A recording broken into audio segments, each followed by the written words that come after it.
Merci à nouveau de votre accueil. Je prends le relais de Benoît. Quelques mots concernant Assurisque Group. Nous sommes ce qu'on appelle un cover holder, présent sur le marché de l'assurance construction et sur le marché français depuis 2005. On travaille tant avec des compagnies d'assurance françaises que des compagnies d'assurance étrangères. La particularité du métier de cover holder, c'est qu'on a une telle expertise technique qu'on a évolué vers la souscription directe en lieu et place des compagnies qui nous ont confié un mandat pour le faire. Voilà.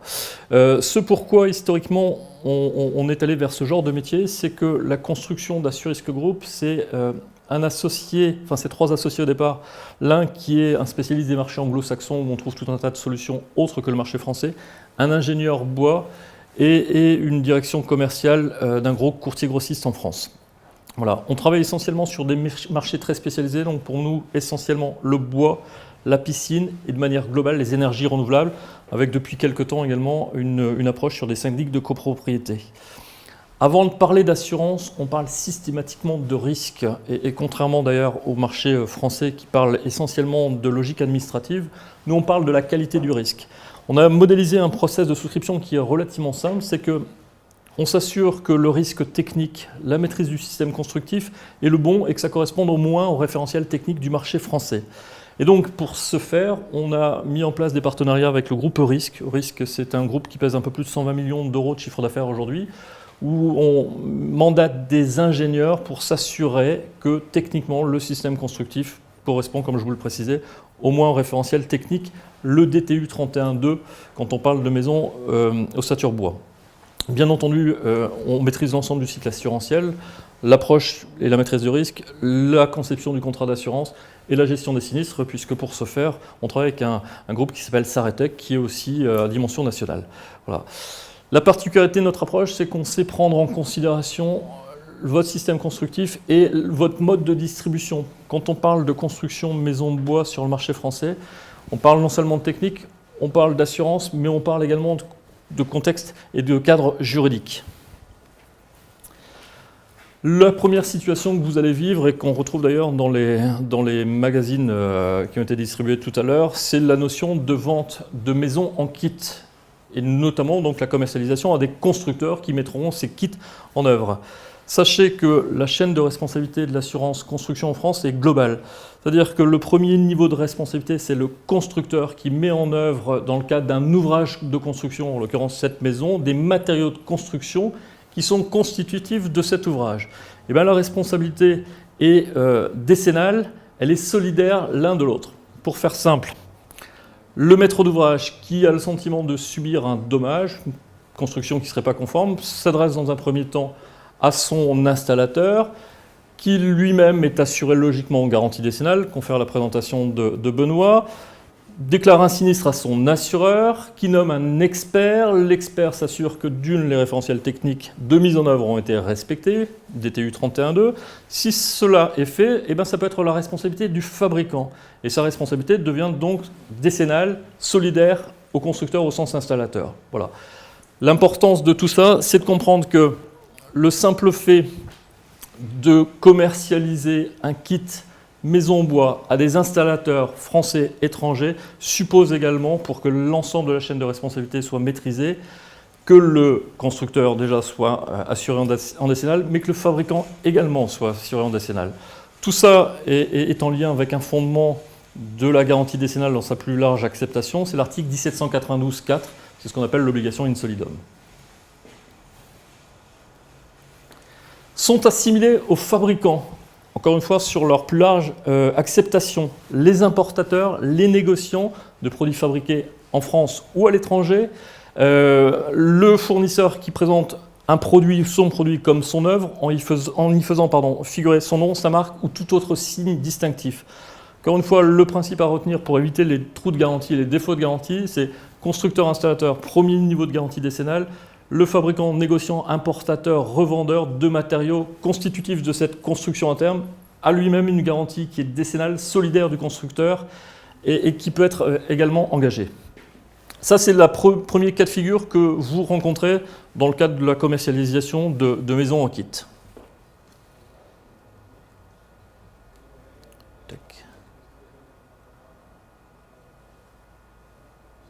Manifestement, ça mouline.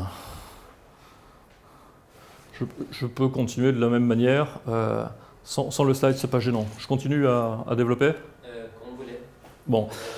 Premier cas de figure, donc fabricant négociant, vous avez une responsabilité décennale. Deuxième cas de figure, ce dont le marché français parle de plus en plus, avec toujours cette même volonté du législateur de protéger le maître d'ouvrage, c'est-à-dire celui à qui bénéficiera la construction, c'est de faire en sorte que le contrat et que la nature du contrat soient conformes à la loi, pour que ce fameux maître d'ouvrage soit effectivement protégé.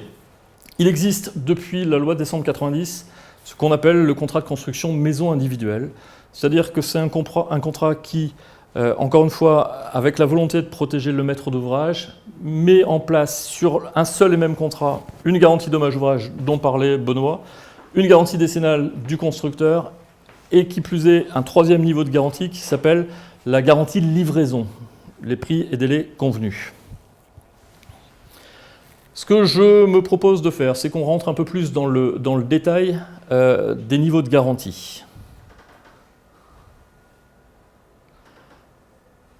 Alors, comment valide-t-on la qualité juridique du contrat, et notamment du contrat de construction maison individuelle? Élément important, puisqu'on le vit aujourd'hui sur le marché français, et que, encore une fois, le législateur s'assure que les contrats et la nature des contrats soient respectés. Le contrat de construction maison individuelle a deux niveaux de présentation, avec ou sans fourniture de plan.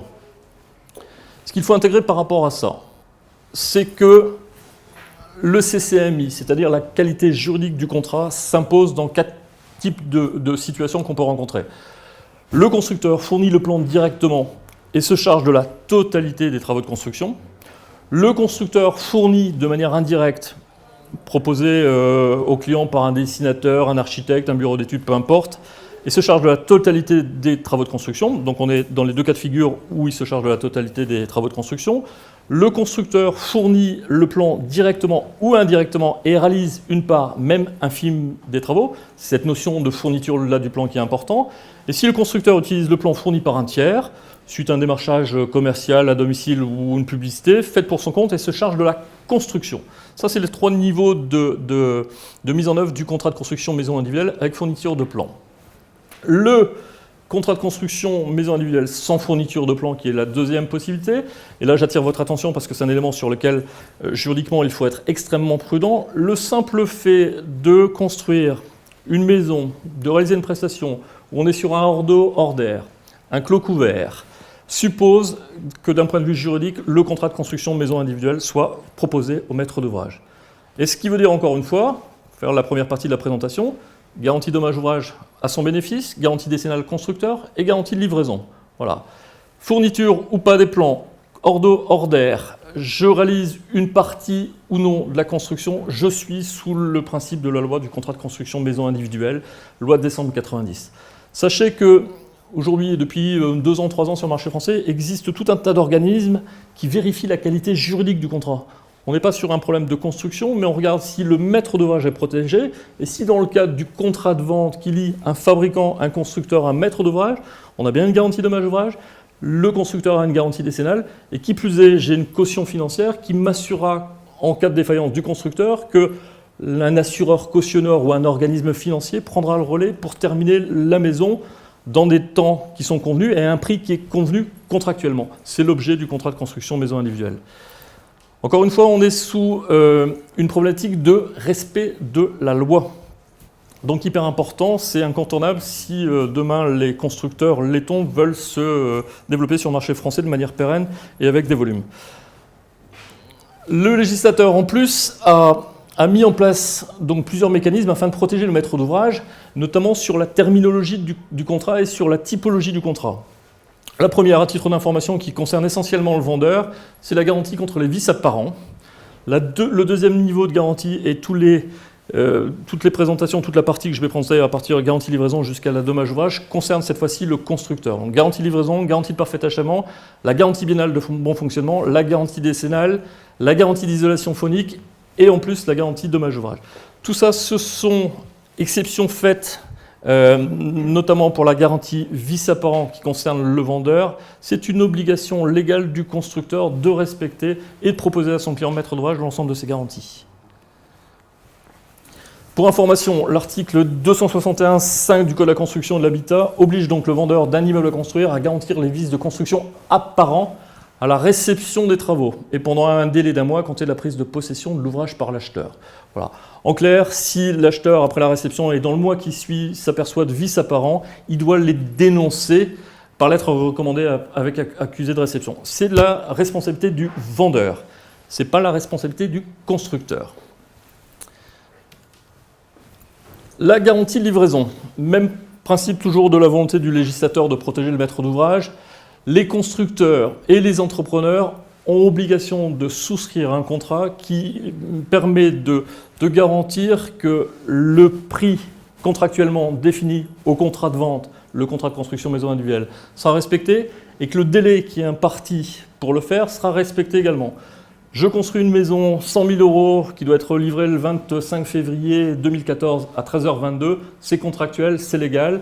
Et pour protéger encore une fois le maître d'ouvrage de cette obligation, en cas de défaillance du constructeur, un garant financier, assureur ou établissement financier prendra le relais pour terminer la maison dans le cadre de ce qui est prévu contractuellement. La garantie de parfait achèvement. Toujours sur la volonté de protéger le maître d'ouvrage et sur le respect de la loi. Le constructeur est tenu pendant un délai d'1 an à compter de la réception de l'ouvrage de couvrir, c'est une obligation de moyens, l'ensemble des problématiques, défauts de conformité, désordres signalés par le maître d'ouvrage. Voilà, c'est une garantie légale contractuelle. En clair, si j'ai demain, dans la première année qui suit la réception, un problématique sur des volets, sur des choses comme ça, j'ai une obligation légale contractuelle de réparer et de faire en sorte que la maison qui correspond à des critères techniques DTU 31.2 soit parfaitement conforme à ce référentiel technique. Et donc, il faut que j'intervienne forcément dans cette garantie-là. Réception, parfait achèvement, ensuite bon fonctionnement, ce qu'on appelle aussi la garantie biennale. Donc c'est sur les 2 ans qui suivent la réception. C'est tous les éléments d'équipement dissociables qui font corps avec l'ouvrage et qui, de ce fait, dans les 2 premières années, doivent être également réparés, remis en œuvre. Enfin, il faut que ça fonctionne pour faire simple. Voilà. Ce qu'on appelle les éléments d'équipement dissociable du bâtiment, je vais donner quelques exemples. Ça peut être le système de chauffage, ça peut être les problématiques de revêtement de sol, ça peut être des problématiques de sanitaire, de portes, de fenêtres et de volets. Si ces éléments en plus rendent le bien, l'ouvrage, impropre à destination, on rentre sur des problématiques de garantie décennale. Voilà. Réception, parfait achèvement la première année, biennale, donc 2 ans sur les éléments d'équipement dissociables. Si ces problématiques d'éléments d'équipement dissociables sont de nature décennale et donc rendent le bien propre à destination, on rentre sur une problématique de garantie décennale. Voilà, c'est vraiment très segmenté et très temporisé, très normé. La garantie décennale, qui est en fait la grande famille de ces garanties respectives, qui sont simplement normées dans le temps.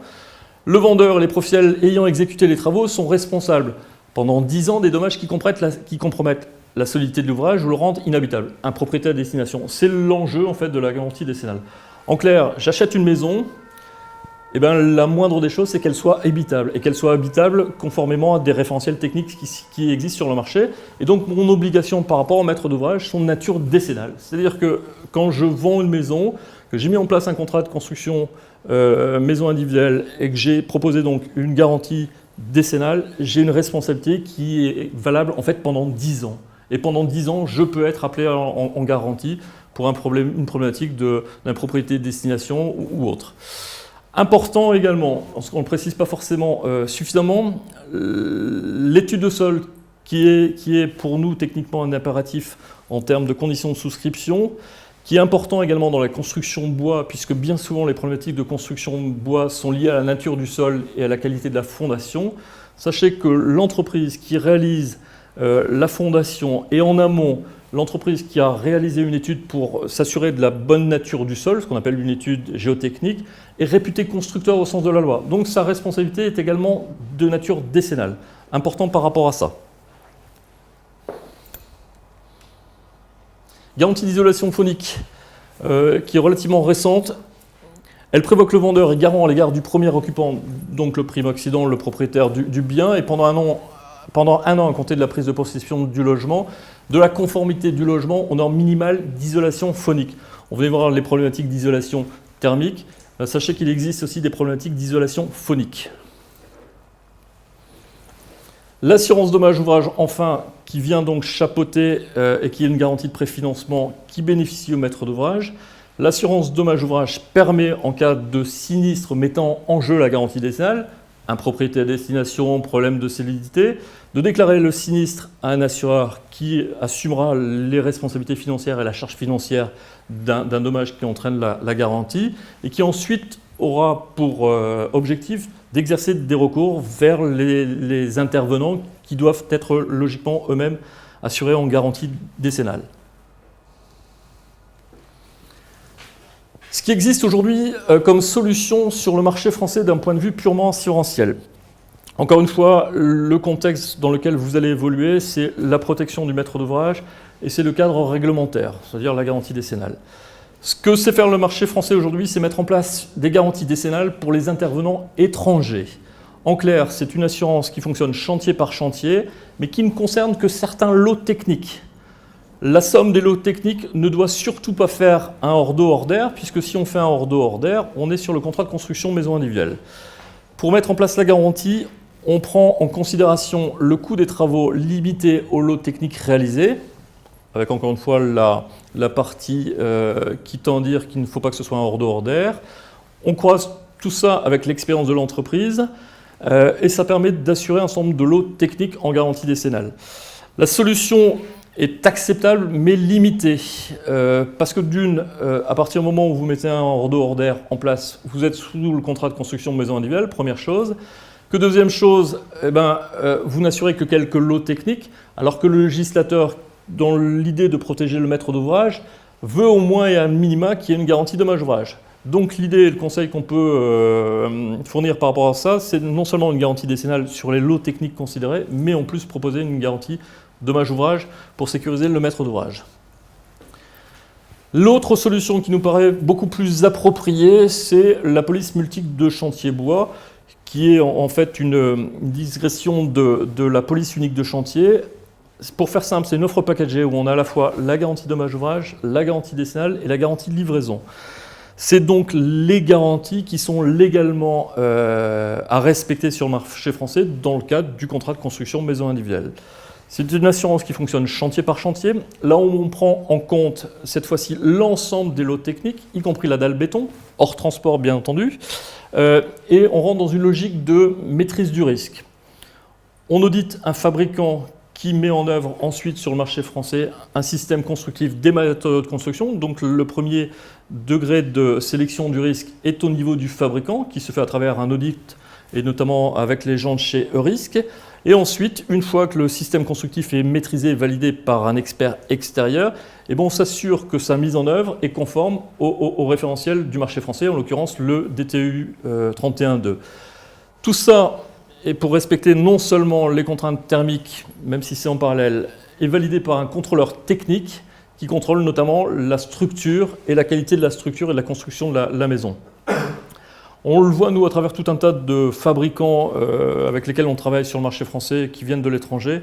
C'est assurément le seul levier valable de développement, et surtout le seul levier de développement qui soit légal et qui permette de respecter la volonté du législateur qui est de protéger le maître d'ouvrage.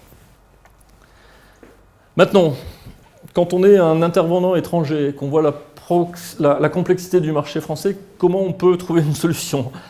La première, c'est de s'adresser à un intermédiaire dûment habilité pour le faire. Les intermédiaires d'assurance sont en France au nombre de 36 000, à la fois des agents et des courtiers d'assurance. Notre expérience aujourd'hui, nous autres spécialistes de l'assurance construction et du marché du bois, serait plutôt de dire assurez-vous déjà prioritairement à des assureurs dont l'expertise et la garantie décennale, donc l'assurance construction de manière générale, qui idéalement est capable de parler de bois, de section, d'anthrax, de classement biologique, de DTU 31.2, et puis qui a capacité également à souscrire avec des entreprises étrangères. L'une des particularités du marché français, c'est que logiquement, le marché français, intramuros, n'assure que des entreprises françaises. On a cette particularité, nous, dans le cadre de nos mandats européens, d'assurer une entreprise étrangère qui travaille sur le marché français, qui respecte donc cette législation et cette garantie décennale. Dans tous les cas de figure, il faut que vos choix de partenaires soient un choix triple et multiple. Compétences techniques, juridiques sur la qualité du contrat et assurantielles. Voilà en quelques mots ce qu'on pouvait dire sur la problématique de garantie décennale, sans rentrer dans le détail, puisque c'est d'une complexité sans nom. Mais 2 choses à retenir, pour résumer. Vous fournissez, vous vendez des kits de manière solidaire, vous êtes responsable de l'intervenant qui réalise la construction, la garantie décennale. Vous fournissez un hors d'eau hors d'air, un clos couvert.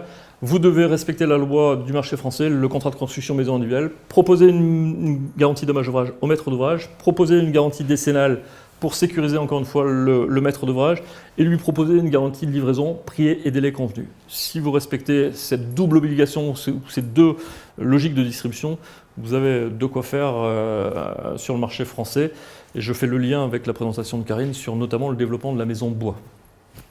Voilà, si vous avez des questions.